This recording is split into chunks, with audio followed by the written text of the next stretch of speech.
Hey, welcome to the basement. Last time I did the show, I was on the road. I was doing it from Kyle Brandt's car. If you saw it, it was really fun. My wife wasn't crazy about it, but I hope you were. Some people said, that's the best show you've ever done. Screw you. Welcome to the new best show I've ever done, one featuring Josh Allen, number 17, the Buffalo Bills, who is waiting to come on just momentarily. We're going to get right to it because obviously there's a lot to talk about. The Bills season ended at the hands of the Bengals. We're going to talk a lot about the game.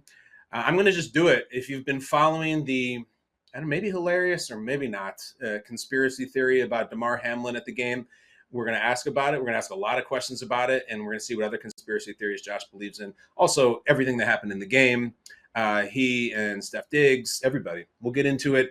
Without further ado, you know him, you love him, Josh Allen.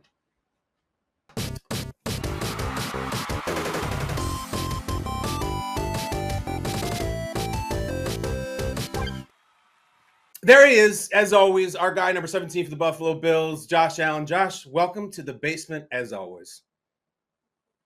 Thank you for having me on. It's probably the saddest week I've been on, but, you know, life goes on. It really does, and we're going to talk about it, but we have so much to get to, dude, that I think I need to get to the biggest topic right off the bat. Everybody's waiting to write about it and blog about it and podcast about it. The major motion picture Super Troopers. My friend, I've watched it. Should we discuss it? Absolutely. All right. So I hope you enjoyed it. Josh, I know you texted me. You said, "Oh yeah." You said you texted me, or you texted me. You said you loved it. So I want to hear your thoughts on it. I'm a huge fan. It's been. I quote it so many times. I mean, there's so many quotable moments in this movie. It's so off the wall too. Like, it's awesome. So you had prepared me for the first opening scene, and I wasn't prepared still. When he eats both bags, it's kind of funny because I felt like I was kind of tripping myself watching the scene because it's so confusing what's going on. I had known about Super Troopers from my friends, like some of my like old stoner college friends, but I never actually seen it. And I feel like you did when you watched some of the movies I recommended. Like, now I get the jokes and I get the memes. I had heard about the Meow game. I had no idea it was from Super Troopers, and they started playing. I'm like, oh, Meow, I understand it. Like, I was thrilled. Yeah. I love the movie. Yeah, it's awesome. And that first scene, the snozberries taste like snozberries. And the underrated part in that scene is like, dude, you ate like $100 worth of pot and like $20 worth of shrooms. So I'm gonna need $120 whenever you get a chance. And the guy's just like, just tell me to eat this. Like, it's such a fun movie to watch, and people can hate on it for the type of humor it is, but that's right up my alley. Well, it's the kind of week we need humor, and I'm going to give you something that you may not expect. So I watched the first half, and I had to stop because my whole family and we drove to Buffalo, as you know. So we're driving across the state of New York, and you cannot make this up. In the city of Colchester, New York, I am pulled over by a state trooper, and I get a speeding ticket, pulled over, ranger hat, everything, in the middle of Super Troopers. I was pulled over by a trooper. I got a ticket, and it was not a cool, funny trooper. Like, I got cited and everything. So right in the middle of the movie, it's crazy. You should have just been like, "Are you really gonna give me a ticket right now?" That would have been. See, if I had done, I'm sure all the troopers know the movie, right? I should have, but like, dude, I was speeding really fast because I was trying to get there. I got the ticket. Yeah. Well, what is it? A 6.5 hour drive? Yeah, it was more like 7+ because we had a lot of bathroom stops for the little kids. When's the last time, Josh? When's the last time you've been pulled over for any reason by police? Speeding, broken taillight, anything? I actually got pulled over last week. I was going. Did you? I was going a little quick. Yeah, it's 30 miles an hour. I was going 45, and I was coming from dinner. But I got a lead foot. I don't drive super fast. I just drive fast enough over the speed limit that gets you pulled over. So I gotta tone it down just a little bit. So how'd it go? The guy comes in, license and registration, and he's not. And then does he look at your license and be like, "Dude, tell me that. Just tell me." Yeah, I mean, he comes to the side. He's like, "Yep." And I'm like, "I was going a little quick there, wasn't I?" He's like, "Yep." And I'm like, "Sorry about that." He's like, "All right, I'll give you a warning." So I got off this time. I'm not that lucky all the time, but they're just doing their job. Last question on Super Troopers. I want to do a Super Troopers podcast with you. We'll do that maybe in the off season. Do you have a favorite Super Trooper in the film Super Troopers? It's got to be Farva, right? Yeah, dude. Yes. Yeah. It's gotta be. I like Farva. And I know he reminds me so much of like one of my dad's best friends. His name's BJ Dietrich, and just like the funniest things you can think of is what he says. Like BJ's the man, but he's so like actually BJ's the one that told me to watch this movie. So this is my type of humor, and he knew that. Yeah. So shout out BJ, but I don't want a large Farva. I want a damn liter of cola. Like there's so many little instances of him too. Like come in Unit 91. Do you need my assistance? Like he's just kind of thrown in there at the beginning. You don't know really what's going on, and you find out why he's kind of suspended. And he plays such a big role in the end. I mean, I can legit quote like basically 100% of that movie. It's funny you say Farva too, because he was mine as well, and he tweeted our conversation.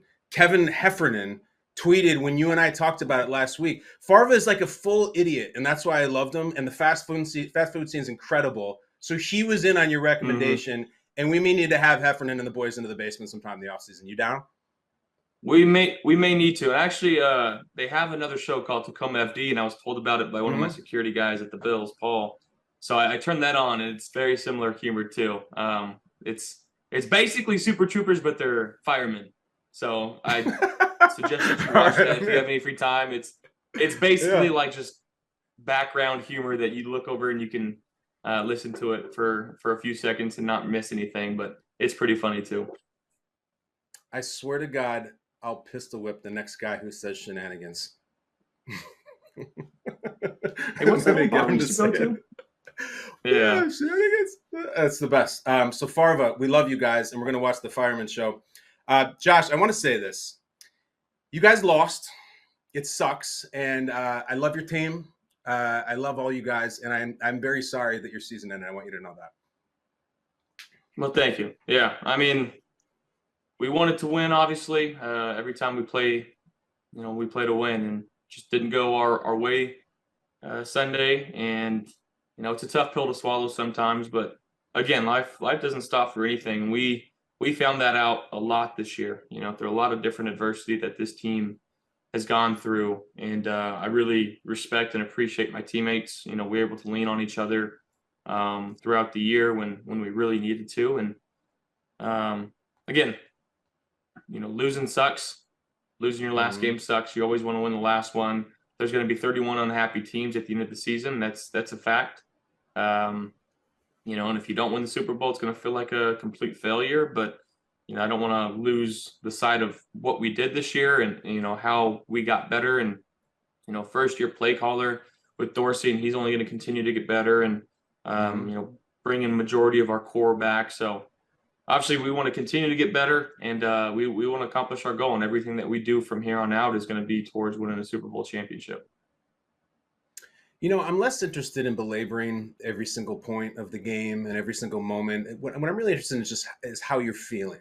I know that you said yesterday that you were sick to your stomach. 24 hours later, how do you feel now as you're sitting here? Yeah, I mean, it doesn't really change all that much. Physically, I'm fine. I'm a little bruised up, but that's typical for a playoff game. But just there's that feeling in your gut. You're like, man, we didn't take care of business. We didn't execute the way we wanted to execute. We didn't have our stuff that night, and we gotta stay together as a team and not let this be a distraction for us. And again, use this as fuel to the fire. And again, it's every year, man. In the NFL, it's hard to win in this league. It's hard to continue success. It's hard to make the playoffs. It's hard to win playoff games. So we gotta find that way, whatever it may be, to get past this little hump that we have. And it's going to take all of us. It is. And I've said this all year, and you know this. I bust your chops that you're my second favorite Buffalo Bill. I love Dawson. I love Dawson for a lot of reasons. I also love that he's really blunt sometimes and with his emotions in the media. He was saying yesterday, he's like, we're in shock right now. And I thought that word shock was interesting. Does it feel like shock? Like you're like, oh my God, we lost. The season's over. Or is it starting to settle in and that really happened? No, I mean, it is a feeling of shock because you don't ever Yeah. expect to lose. And when the season, again, our job is so abrupt, how it stops if you Yeah. don't win. It's just like, all Yeah. right, see you guys. And to know that that sets in, and then all of a sudden, like, man, I played maybe my last game with 15 of these guys or 20 of these guys. Mm-hmm. Some guys Mm-hmm. may never play again. Some guys may retire. Some guys may move to BFE, and rarely ever talk to these guys again. But um, it's just a surreal feeling because you go all of OTAs, you have a little month and a half break, and then it's from training camp till late January, where you spend basically every day with these guys, and all of a sudden it's just chopped, and you're kind of on your own. And that's the hard part. It's the camaraderie, but it's the scheduling, it's the punctuality of it. It's just like now the off season is so different because you wake up whenever you want, and what I found out as a rookie was just like you got to figure it out. Like you gotta talk to a vet and figure out what their schedule is and try to Yeah. get your schedule and what makes your body feels the best and how you mentally prepare going into the next season. And it's like the off season never, like there is no off season. That's a cliche, but it's kind of true because I feel like I'm always the quarterback of the Buffalo Bills at any point in time. I'm never not that guy. So Yeah. just trying to figure out how to navigate, really life without football is tough sometimes. It's tough for a lot of guys in the league, and it's tough when again you hang up the cleats and really not sure what to do and where to go after 20 some odd years of your life playing football. And luckily I'm not in that position, but I know there's some guys are, and it's hard to say goodbye to this game, and it's hard to say goodbye to your teammates and that relationship that you've built with so many different people throughout the year. Well, especially this year. I mean, this year was very unique. And there's this theory out there, Josh, that the Bills had just gone through so much emotionally that it finally caught up with them, and it was all this off the field stuff that they showed up and they just weren't themselves, and it finally caught up with them. How much of that do you believe? I mean, I don't know if I can agree with that wholeheartedly. It's easy to make excuses in that Mm-hmm. regard, but at the end of the day, it's a man whooping man game, and we didn't have our stuff Sunday. That's all that mattered. You got to find a way to come out on top, and we didn't. And that's something again that we're gonna have to live with and continue to fight with, and learn from it and grow from it. And hopefully, if we find ourselves in this position next year, and we can continue to win these games, because again, a Super Bowl is the only thing on our mind, and that's the only thing that we want to do. Candid observation from my perspective. This is just someone who knows you a little bit through the media, watches all your games. You guys did not look like yourself on the field. There was something that was off. There was something that was missing. That's just from my perspective. And then Milano came out and said, we were just lacking juice. We were lacking some sort of energy on the sideline. Why was that? I don't think we were executing the way we wanted to execute, and I think execution creates energy, and that's a easy Mm-hmm. way that you can do that. So when obviously coming out and you know touchdown 3-and-out, touchdown 3-and-out, Yeah. we're down 14-0 after 2 drives, and it's just like got punched right in the face, and we just didn't punch back. And that's the unfortunate part. And again, we had our chances right before half. We had a chance to cut it down to a 1-score game, getting the ball at Mm-hmm. halftime. Who knows what happens then?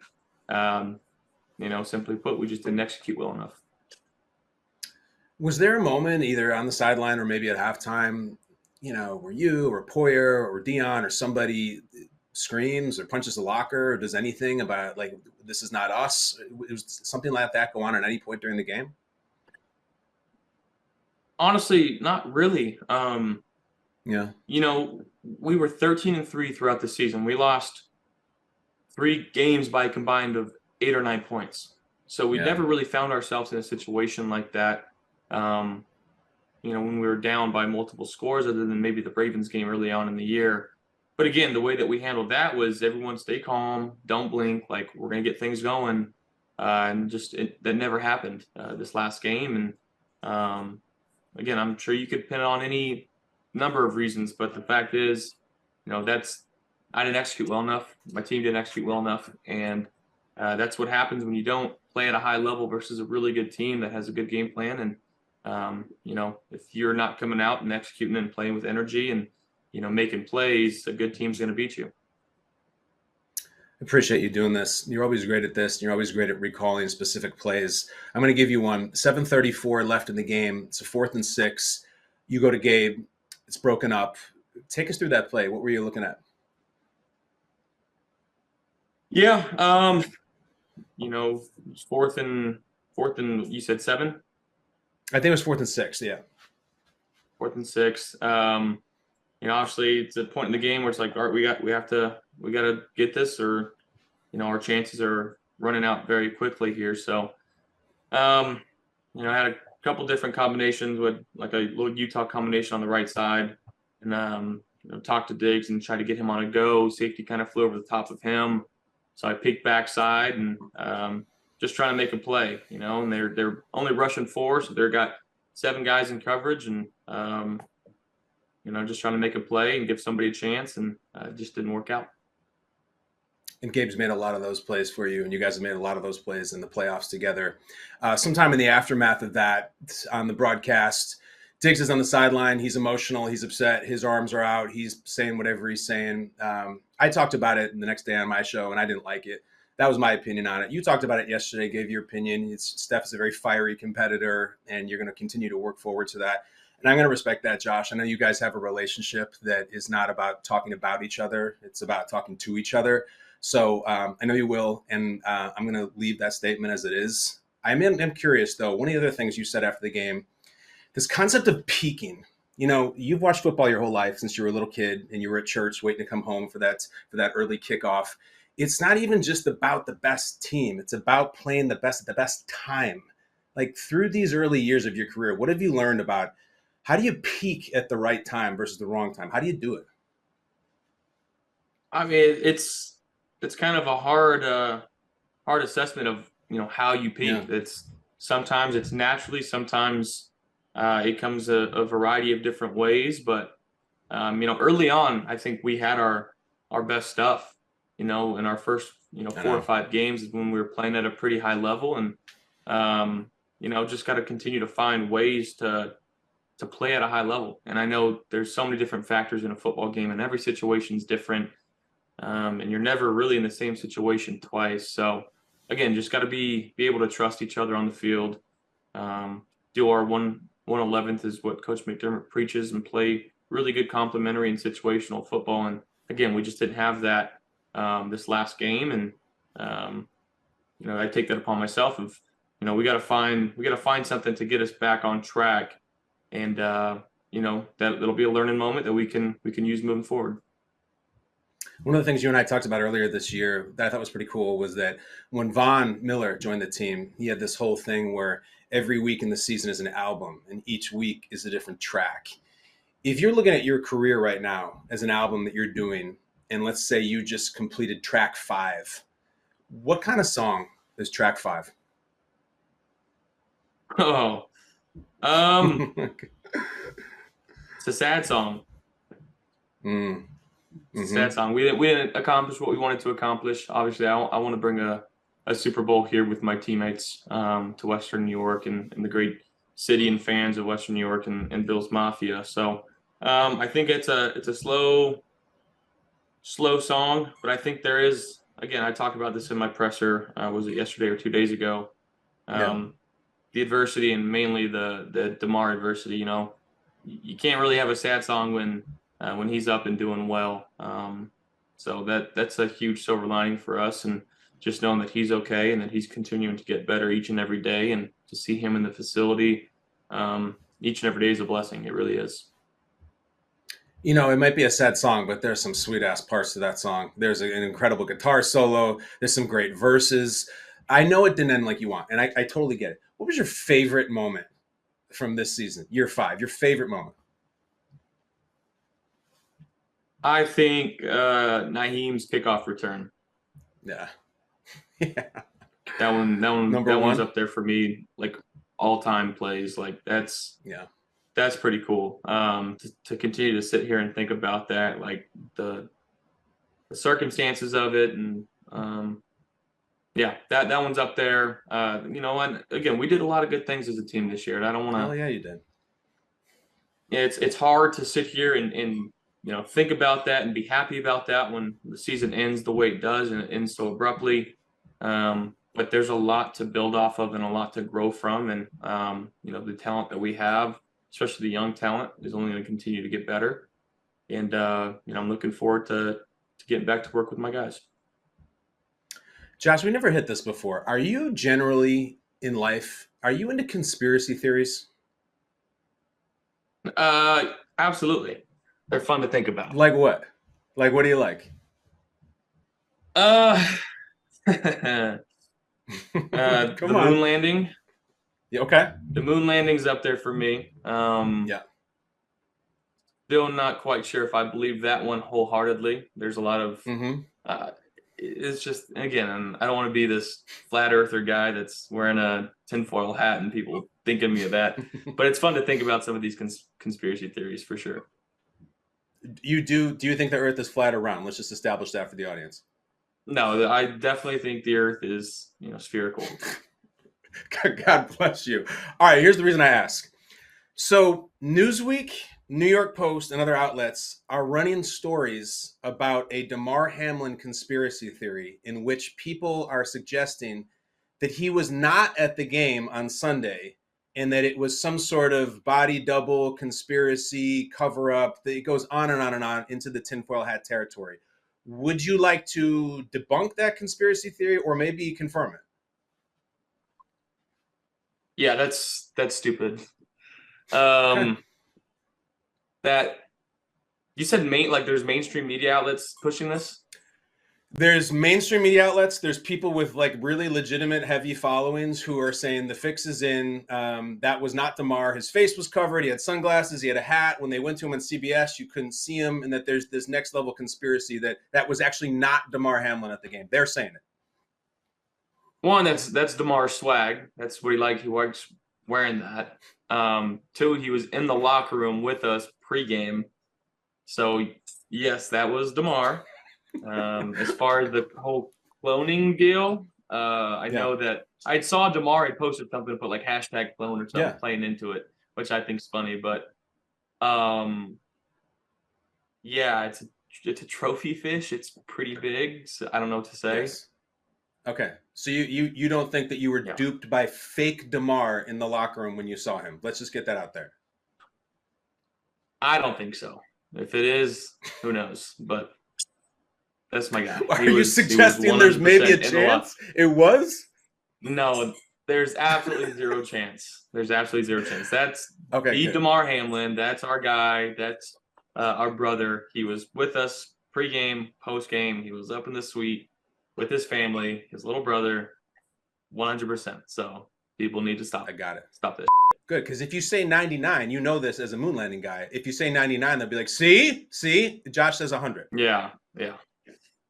And again, I don't know if I can 100% say, though, that the Earth is not flat. Well, why is that? There's, again, like, have you been to space? No, I've seen photographs and video from space, but I've not been to space. But you've seen photograph and videograph, and again, people can still say that could be altered. It could be, made up on, computer animated. Until I get to space, that's when I'll 100% confirm it, and that's why I can 100% confirm Damar, because I saw him with my own 2 eyes.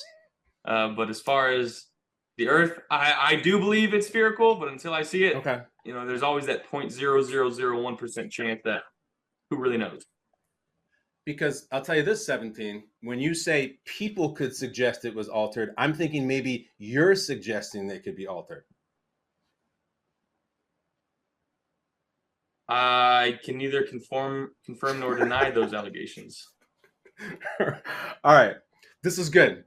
We'll pick this up in the off season.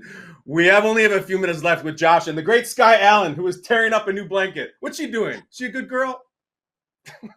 She's a good girl.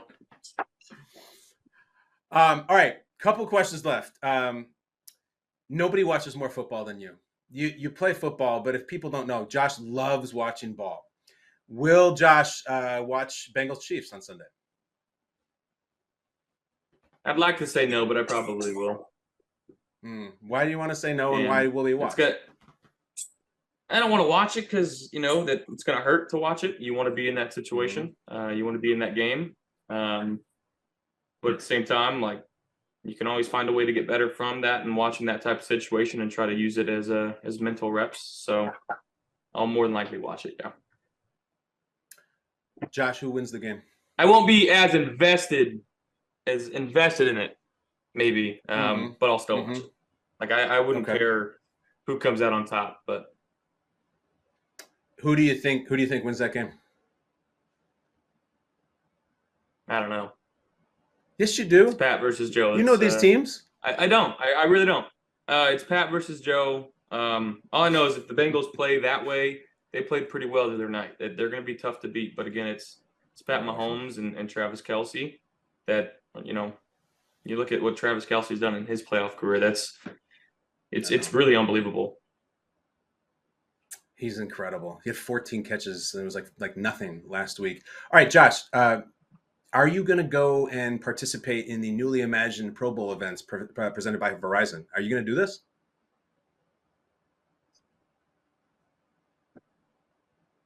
Not quite sure yet. Okay.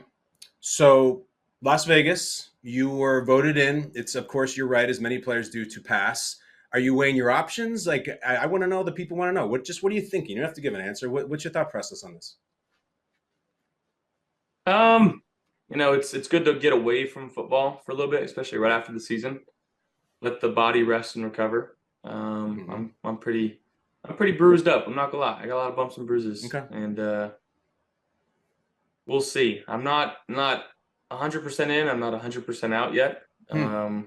But there's some other things that week that are pretty cool to be a part of too. That we'll see. Would it help your case in doing it to realize that there is a long drive competition that Peyton and Eli will be drafting for, and that could be you?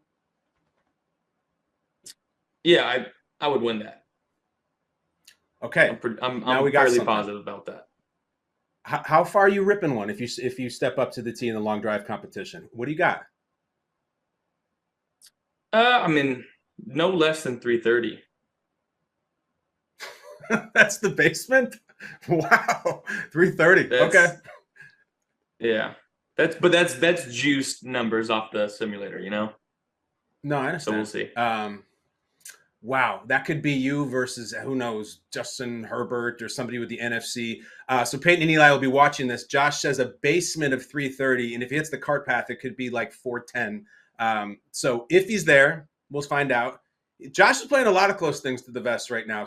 Moon landings, Earth is flat, and Pro Bowl attendance, and that's why we like him. He always has a little bit of mystery.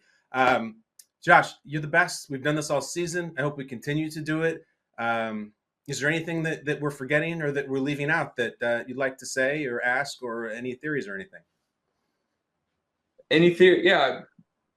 Everybody can comment. I'm sure you're going to tweet this. Comment your best conspiracy theories. Keep it clean. Keep it clean. I want to hear some new conspiracy theories that I can kind of look up and research, because there's again, you believe everything, you're a fool. You believe nothing, I think you're an even bigger fool. I think that's a quote. I'm not sure who says that, but there's some stuff out there that, where there's smoke, there's fire. Yeah, so I want to hear everybody's conspiracy theories that they got. That's a great question. Internet, have at it. That's JA17. That's Sky Allen. Will we see him at the Pro Bowl? We don't know. We have no idea. He is now a man of mystery. Josh, appreciate you doing it. You and me, dude. Team Ramrod. Team Ramrod. Love it. I'll see you later. Maybe in Vegas, maybe not. Thank you guys. See you, dude. We'll see. I'll keep you updated. All right.